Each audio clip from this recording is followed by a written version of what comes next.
Welcome, and thank you all for the invitation. I'm very happy to be here. I'm not going to talk extensively about the connections between Yonsei and Keio University, which is in Tokyo, or in the Tokyo area, because if I were to start talking about that, I'd be here all afternoon just covering that. This morning I was searching up the actual documents about the relationships between Keio and Yonsei and discovered that there are 14 separate agreements that actually cover our interactions. So Keio and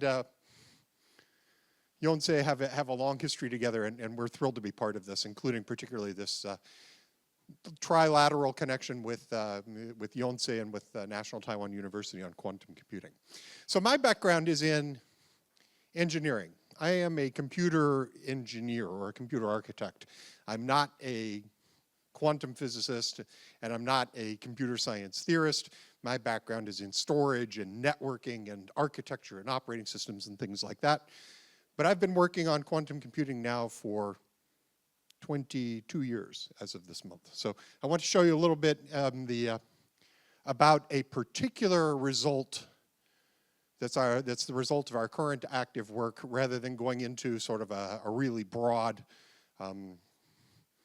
high-level description of the sets of things that we're doing at the Keio Quantum Computing Center, or even of my own research and career. I want to focus on one particular thing, and that's networks for modular quantum systems. So we're going to talk about some of these sorts of things, which you'll see coming up shortly.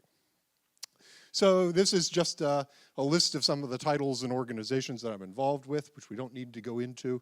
But I really do need to point out that this is collaborative work, this is not just my work, but this is just the list of the people who have worked on the quantum networking projects with me, not including the quantum computing projects, although there's a lot of overlap in them. So this is a photo of my group from last fall. This is only about 2/3 of us. There are about 40 of us now, from first-year undergraduate students up through postdocs and research staff and other faculty. And that's one of the unique things about our system, is that in our system at my campus, the undergraduates, usually in their second year, join our research group and do marvelous things. So in fact, some of the results are actually supported by and even developed by some of our undergraduates. We also have this organization that's known as the Quantum Internet Task Force, which you may check out.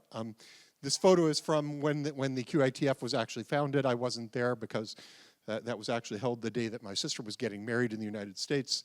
And every once in a while, I do succeed in putting my family above my work. I also want to point out that I am editor-in-chief of IEEE Transactions on Quantum Engineering. And in particular, the reason I moved this from where I usually have it at the end of the talk to up here is because one of our relationships between Keio and Yonsei, although that's not formally part of the university relationship, is that Professor John-Gil Ko from here at Yonsei is one of the editors on my journal. And I would encourage you to read, submit, and review for us. And I'm also always on the lookout for potential candidates for new associate editors in the journal. So, very roughly speaking,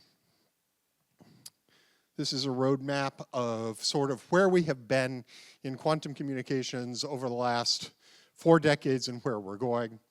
And in the upper portion of this, we have, broadly speaking, quantum key distribution. In the lower portion, we have entangled networks.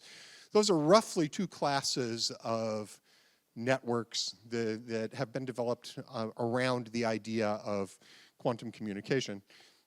And my own research focuses primarily on the entangled networks here at the bottom, so that's where I am. But you can see this guy, Charlie Bennett, was critical in the early evolution of the quantum key distribution networks, and our other keynote speaker, Richard Joza, collaborated with Charlie on the first paper on quantum teleportation, which is the key element in entangled quantum networks. And then this is Wolfgang Duhr, who wrote one of the first papers on what are called quantum repeaters, which is a technique for building shared entanglement among systems across a distance. So this is sort of roughly where we are, and I hope that we will get to a commercial quantum internet sometime in the 2030s. But today I don't want to talk about the wide area networking. Instead, I want to talk about essentially data center sized networks, and that's the networks for modular systems. So this is a photo of El Capitan, which is the largest supercomputer in the world these days. And we want to get from here to here. Well, I want to put together a relationship between these two things. Okay? So that's what we're going to cover over the next 25 minutes or so. Let's take a very rough look at the necessary roadmap for quantum computer architecture. And this, hopefully, will help us motivate why data center scale networks are actually necessary. One of the key elements in quantum systems that we understand is that in order to have the actual computational advantage that we're trying to achieve, you need to have entanglement that stretches essentially across the entire machine. And one of the seminal papers on this particular area is this one by, again, by Richard Jozsa. So, where are we? Well, on this horizontal axis here, which says more application qubits. We would like to have a large number of qubits available and actually to order execute quantum algorithms, but we need for them to be high fidelity. So somewhere down here in the early days, going back to the 90s, there were early qubit demonstrations, and today we are in what's called the NISQ era, or the noisy intermediate scale quantum systems. And ultimately we want to get to somewhere up here in the upper right. So this is essentially where we are today. The very first demonstrations of fault tolerance or the effective error correction can be said to have been demonstrated over the last year and a half. Other people, of course, are doing their best to reduce the amount of noise in current systems, or they're building systems with more qubits but not necessarily better improvements. And ultimately, we want to get up into this direction where we increase the code distance, which means to use stronger and stronger quantum error correction. And ultimately, we want to add more fault-tolerant qubits. This will carry us to what I call max SQ, the max single-chip fault-tolerant quantum system. Now, how big that's going to be, what kind of system that's going to be, is going to vary depending on the technology that you've got. In the case of superconducting systems, it may be hundreds or low thousands of physical qubits. And then the question is, how good is your error correction and how large a system does that actually bring? Once you cross that threshold or hit that limit, then after that you're going to have some form of interconnect that actually allows you to connect multiple smaller computers together to build larger systems. And this principle can be applied in this era of NISQ systems, but where we really want to get to is we want to get to a fault-tolerant quantum multicomputer. So that's where we're headed in terms of this talk. So let me give you just a little bit of a history of this, and even this is sort of relatively selective. This is not a full history of everything that's gone on. As far as I am aware, of course the idea of using multiple quantum computers together to solve one larger problem that a single system can solve, that idea is fairly straightforward. But the first actual proposal to do that, of which I can recall or I am aware, it was by Jungsang Kim, who had just moved from AT&T Research to Duke University in 2005.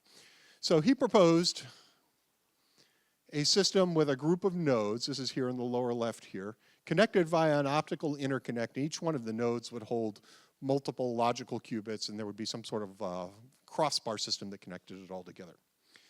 Well, around the same time, I was actually working on my PhD thesis at Keio, and I started working from the top down, trying to figure out if you're going to execute some sort of quantum algorithm, how big does your system need to be, how good does it need to be, how fast does it need to be, then applying some of the basic principles from classical computer architecture, trying to figure out, okay, what can we do? One of the outcomes of that was that in fact, although you might think you might want some sort of complicated network connecting things, in fact, if you just connect a set of nodes in a line, it actually works pretty well. Other work that was going on at the same time was in Melbourne. This is Daniel Oy and Simon Devitt and Liang Zhang at Harvard. And later, various groups of us actually collaborated. This later proposal here, 2010. Arguably, this paper actually had sort of a negative impact on the field. I think it actually drove a couple of people out of the field because we did sort of a rough analysis for a particular hardware implementation using quantum dots with rather extreme amounts of loss in the system and fairly low fidelity, and we came up with, well, you're going to need a system that's going to have 6 billion quantum dots in it. Some of the other physicists went, whoa, wait a minute, I don't have any idea how to build a system with 6 billion quantum dots in it, and so they sort of shifted direction and went in other ways, I think.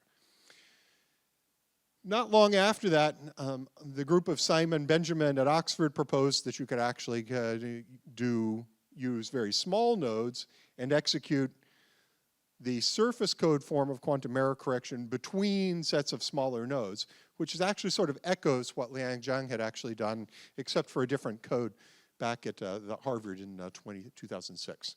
And then later, I worked with a group at Jungsang Kim's group at Duke University on a tree-structured based system that was the PhD thesis of one of his students there. That carries us roughly, covers sort of a decade, from 2005 to 2015, give or take. Then after that, there was rather a lull. For about 6 or 8 years, people were focusing on NISQ systems and small-scale systems, and there wasn't really a lot of work on these modular systems at that time. But starting about 3 years ago, it sort of started to resurface, and a series of papers started to really reappear, and you'll see, whoops, hang on, let's see. A set of things here in 2023 and 2024. Some excellent work from Spain on how to actually apply or how to distribute applications to networks and what that's going to do to the traffic on the network. Some work from MIT. Internode lattice surgery. Again, this comes from whoops, let's see, that says Melbourne, but I think that's actually Sydney. Oops, sorry, my fault. And then Arquin is, Arkin or Arkeen or Arquin, I don't know. I call this paper Ang and the Golden All-Stars because the first author, his name is Ang, but it's got everybody in the world on it. It's got Sophia Economou, Ike Chuang, Andre Faraon, a bunch of great people on it. And then our own work on the Q-Fly, and that's the main thing I want to talk about here, which derives from a Dragonfly network. So if we're going to design a system, there are a whole bunch of questions we need to address. And like I said, me being a systems architect, I like to start from that view at the top level. What is it the system's actually going to have to do? And so we have to cover sort of this whole range of questions about how we're going to put the system together. I want to start by telling you first just a little bit about a couple of these questions. The quantum error correction construction, how do we map logical qubits onto the set of physical hardware we've got, and then also ultimately the method for actually executing those logical gates between nodes. So this is not the first paper to propose the execution of remote gates, but this is what I consider to be the standard approach these days. From Jens Eisert and company in 2000, they actually showed how to execute a C0 gate using an entangled bell pair here. This squiggly line here between A1 and B1, that's an entangled bell pair. And of course, these remote gates are actually ultimately related to or build upon the techniques from teleportation itself. Now, in terms of the error correction, you have two main options. One is that you can confine a single logical qubit to one node, or you can have a larger code word that actually spans across multiple nodes. Now, in this first case, you could be working with something like Steen code, or you could be doing the surface code with lattice surgery inside of things, as opposed to some of those earlier designs where we actually talked about 2D surface codes that actually span across multiple nodes, which actually is possible, but actually has some significant drawbacks. All right, so let's talk about the traffic pattern. And by that, yes, I actually mean whether or not you're getting in a car and trying to go from here to Seoul is actually going to be sort of a nightmare, or whether it's going to go smoothly. The same kinds of issues of traffic, when we talk about that in networks, we're talking about how much are people actually using the system. So let's take a look. Let's say we have 4 quantum computers. And They are connected via some sort of network, which I've drawn here as a cloud. And that cloud, and we'll talk more about the structure of that later.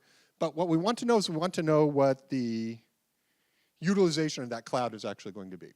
Well, let's say that the application that you are actually trying to execute has initially sort of this loop structure. So this first round of communication, these two nodes are communicating, these two nodes are communicating, these two and these two. All right, round one of communication. Then maybe round two of communication, actually the ones diagonally opposite want to communicate with each other. And then maybe in round three it returns to that. So when we talk about that traffic pattern, that's what we mean. Now, how does that actually work in practice? Well, this circuit is actually an addition circuit. This is based on the addition circuit created by Vedral, Barenko, and Eckert. And in this, we actually looked at the two possible approaches here, which I called telegate and teledata. So telegate is the one I just showed you, where we use that bell pair to actually execute a gate between two qubits that are far apart by consuming that entanglement. And in that case, this would be those blue circles. So if we split here between node B and node C, we've got this blue dashed line here. Assume that's where we have split the qubits between two nodes. Well, that would mean right here we have one gate that we need to split, here we have another gate we need to split, and here we have another. So that's going to require three places where we actually execute or actually consume entanglement to do the long distance gates. Alternatively, we can do what I call the teledata approach, marked in the red circles here between nodes A and B, where you'll notice this line here takes a jog and it goes up. In this case, we might take one of the qubits and teleport it to the other node. And then once you've got it at the other node, then you can use it as many times as you want at that node before teleporting it back. So you've got two choices, telegate and teledata. All right, so this brings us to the bits on network topology. So network topology, let's go into this and take a look at this. Whoops. The animation seems to have failed here, sadly. Sadly, it grows kind of nicely. In this case, we've got each node with 4 interfaces, north, east, south, and west. So if you want to connect a set of nodes into a larger system, this is one approach. This is what you would call a 2D fabric or a 2D mesh. This is actually much like a lot of the classical supercomputers that were actually built initially in the 1980s and 90s, including things like the Intel Delta Touchstone and things like that, where you just connect them up in this big array, and then you communicate by sending data from one node to another node to another node. Right? Well, this might seem sort of attractive even for building a large-scale quantum computer, but one of the issues with this is this. In this particular case, so you've got these channels, and at this level we've just drawn sort of an abstract channel here. We're going to use it for something. But if you want to actually build a physical system, there are different approaches to actually creating that shared entanglement between these nodes, but one common approach uses a device that sits in the middle of this network, or sorry, in the middle of each one of these links, and that device is called a Bell state analyzer. So if you want to have a network with a lot of nodes, you're going to wind up with a network with a lot of Bell state analyzers in it. These are, generally speaking, separate devices from the quantum nodes themselves. This, in fact, in our lab, is what one of these Bell state analyzers looks like. Inside this little cryostat here, there is a device known as an SNSPD, a superconducting nanowire single photon detector, and it's taken me 2 years to learn how to say that without stumbling. So all of this equipment that you see here, all of this is required in order to do this. And what it does is this device takes in 2 photons, and when those 2 photons match up properly, what we get is we get entanglement between the 2 sources of those 2 photons. So that's what a Bell state analyzer is. And as I said, we've got one on each one of these links. So you're going to have one of these devices for every single one of those links. that's starting to look like a lot of equipment. But there's one piece of good news here, and that piece of good news is that in fact what's inside here is not just one Bell state analyzer, but enough detectors to actually be a set of Bell state analyzers. And so if we can put more of those inside one single one of these doers here, then we can have a somewhat different architectural structure. So we can do this kind of structure. This is the actual approach being taken by Chris Monroe and Jungsang Kim and their company IonQ. Modulo some differences about what's possibly here in the middle. But on the left, you have a set of quantum computing nodes, and then on the right, you have a pool of Bell state analyzers. And in the middle, you have some device that takes photons from here and routes them there, and it gives you something like this. If you want to create entanglement between this node and this node, you route a photon from here and a photon from here, and they arrive at the Bell state analyzer and they get measured together. When that happens, when that succeeds, then you are left with entanglement between this node down here and this node up here. Now, if you've designed your system properly, if you've done a pretty good job of it, you might actually be able to do not just one of those at a time, but two of those at a time, and potentially all pairings of this. And designing the system that does that is one of our key design problems. One approach we have taken to doing this is a layout for a chip like that would actually support a large number of possible inputs here on the left and slightly more abstracted symbol for the Bell state analyzers here on the right. On the left there, if we amplify that, here's a simple example. So normally when you are building interconnect networks for supercomputers, you need to be able to send messages from every node to every node. For this quantum system, we don't need to do that. What we need to be able to do is we need to be able to pair up signals coming from each of these nodes, but we don't care where they get paired. So in this case, we've got 4 inputs, and these 2 boxes are switches, but right now they're just set to let the signals pass through. So this pairs the 2 input signals 0 and 1, and this pairs the 2 signals 2 and 3. If we set the second switch, now we have pairs 0 and 2 and 1 and 3. And if we set both switches, now we have pairs 1, 2, and 0, 3. And this has covered all of our combinatoric options for this particular set of things.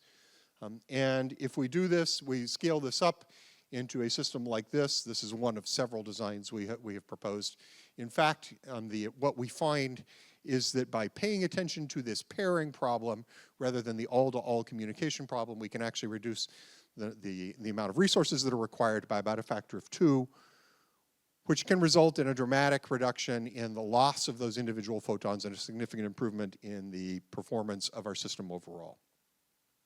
So this was a paper that was published in IEEE Quantum Week in 2024.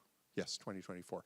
And the work for this, the lead author on this, Koyama, she's one of my undergrads in my group. So again, this brings us back to the El Capitan. Nice little computer there.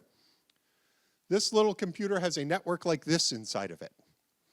This network is known as a dragonfly. So this is the classical dragonfly network, which was, the concept of the dragonfly was actually developed in the group of Bill Daly, who is now chief scientist at NVIDIA, and he was a grad student under the same professor that I was an undergrad under at Caltech in the 1980s. So this structure, you have groups here. You have groups of nodes and groups of switches. The little pink dots are the computing nodes. These orange boxes are switches. And so this is one group, and then there's a connection across here to another group. And then between each of these groups, there's a set of connections. So this sort of 2-tier structure. This is commonly adapted in these kinds of large-scale quantum computers these days. I think, large-scale classical supercomputers these days. I think 8 of the 10 largest supercomputers in the world today actually use some variant of the Dragonfly. So the basic idea of a group, when we extend this from the classical world into the quantum world, we've got some set of N nodes over here that can emit photons, and maybe they are quantum computers or some sort of sensing device or something. And then again over here on the right, we have a cryostat with a set of Bell state analyzers, and in the middle we have some sort of switching network. And this switching network might be that chip that we were just talking about a minute ago. In addition, we have not only the set of inputs coming from the nodes here on our local machine, We also have a set of inputs coming from other switches and a set of outputs going to other switches. And so this structure has the ability to actually scale to very large numbers. So, final question. Can we build this? Well, the answer is we started, both with actual experimental work at small scale and at larger scale simulation work. And in November 2022, this is what our lab looked like. After quite a bit of hard work by people, including some of our undergrads and many of those members that you saw before, in November 2024, it looks more like this. And so we got a bunch of stuff here in the lab now, and things are actually working. So, what's working? This. This is a small-scale view of the quantum dragonfly, which we call the Q-fly. And the part actually in pink is actually up and running in our network. Excuse me. The set of nodes that are in the system, we have node A, node B, and node C, and a set of switches that connect us to a Bell state analyzer there on the back. And this work can actually scale to a larger set of nodes and a larger group here. Now, what we're doing today is we're generating single photons, and these single photons are generated here. This device is an entangled photon pair source here. We're generating those and measuring one qubit here, and the other gets sent to the Bell state analyzer where it gets measured.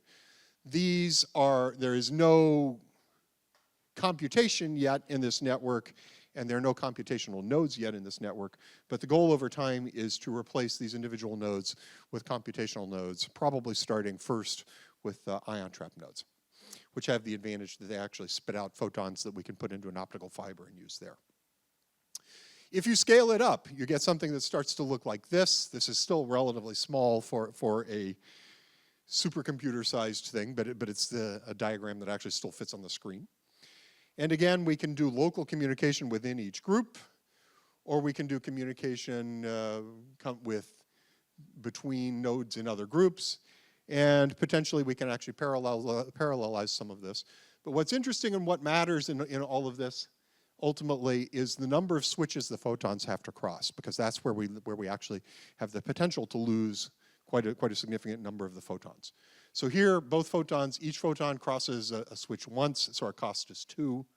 For the green pair here, this crosses 1 switch, 2 switches, and then 3 switches. And then for the red path, it crosses 1, 2, 3, and 4 switches. And so that assigning communication traffic to those different paths is one of the important things that has to be done. Now this is the actual experimental output, the actual experimental result here.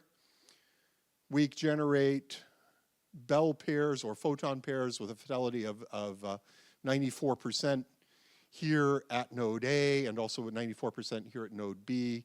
And then after actually passing them through the switching equipment and through various other pieces of equipment and to the Bell state analyzer, we have end-to-end entanglement across 2 hops, and the entanglement for that is currently about 64%. And this diagram up here in the upper right shows you that, in fact, our photons, we are getting the correct kind of interference between the pairs of photons we're creating. And the photons themselves are, I think they're on the order of, I think they're about 1.5 millimeters long, if I remember right. It's written in the paper somewhere. All right, so this takes us to an analysis that looks something like this. We analyze the system based on the total number of detectors and ultimately, of course, the total execution time of individual algorithms, where this rather complex-looking diagram here is the mapping of the quantum Fourier transform onto a set of 4 nodes. And there are different configurations with different numbers of logical qubits in each node, different configurations for the switching, and you can find the details on sort of what kinds of configurations we think are likely to work well in the paper itself. This paper is actually available on the archive, so you can get it from there if you wish. It's currently under review. We hope to get a result on it within a couple of weeks. And I would say that has connected our supercomputing system to our quantum computing system here. And we think that we have answered all of these questions in the affirmative with reasonable first cut answers, but there's always a next generation of everything.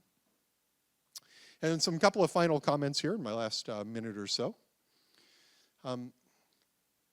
RFCs are the documents that define how the classical internet works. I am the chair of the Quantum Internet Research Group, which is part of the Internet Research Task Force. And 2 years ago now, already, we published the first RFC that actually describes the behavior of quantum networks.